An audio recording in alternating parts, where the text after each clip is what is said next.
হাঁটু ব্যথা এখন ঘরে ঘরে প্রত্যেকেরই, ছোট বড় হাঁটু ব্যথা থেকে কারুর মুক্তি নেই। একটা এক্সারসাইজ প্রতিদিন দিনে 2 বার করে 5 মিনিট করে করবেন, দেখে নিন। এইভাবে শুয়ে পড়বেন, পাকে লম্বা করে দেবেন। প্রথম হচ্ছে ডান পাকে ভাঁজ করে নেবেন, ডান পার উপরে বাঁ পা রাখবেন, দুটো হাত খেয়াল করুন বাইরে। শ্বাস নিতে নিতে পা নিয়ে চলে আসুন, লম্বা করে শ্বাস নিন।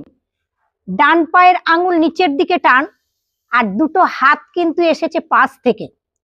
শ্বাস নিতে নিতে ডান পাকে 90 ডিগ্রি তুলে নিন, 90 ডিগ্রি তুলুন।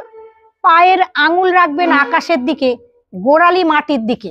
যত পায়ের আঙুলকে আকাশের দিকে রাখতে পারবেন দেখে নিন, পুরো কাপ মাসেল, থাই মাসেল, নি মাসেল, সমস্ত মাসেল ইনঅ্যাক্টিভ, মাসেল অ্যাক্টিভ হচ্ছে, স্ট্রেংথ বাড়ছে, শক্তি বাড়ছে। Strengthening exercise.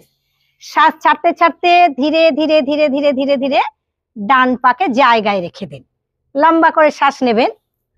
বাঁ পা ভাঁজ করুন। আপনারা ভালো করে লক্ষ্য করে নিন কিভাবে এক্সারসাইজটা করছি।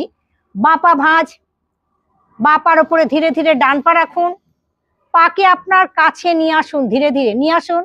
দেখে নিন বাইরে থেকে দুটো হাত এইভাবে চাপলেন, দুটো হাতকে চেপে দিন, লম্বা করে শ্বাস নেবেন।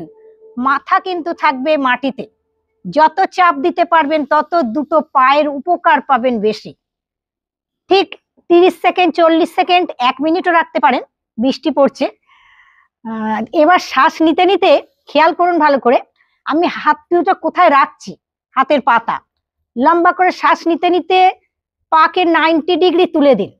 পায়ের পাতাটা রাখুন কিন্তু আকাশের দিকে, আর গোড়ালি হচ্ছে মাটির দিকে। এখানে নর্মাল ব্রিদিং আসবেন। 1 মিনিট, 2 মিনিট, 3 মিনিট যত রাখতে পারবেন তত আপনারা হাঁটুর ব্যথা, পায়ের ব্যথার উপকার পাবেন। যখন পাকে নামাবেন নিচে, খুব আস্তে আস্তে করে নামাবেন, আর যত টান করতে পারবেন তত উপকার পাবেন। দেখে নিন সমস্ত জায়গার উপকার, মানে কাপ মাসেলের মারাত্মক উপকার।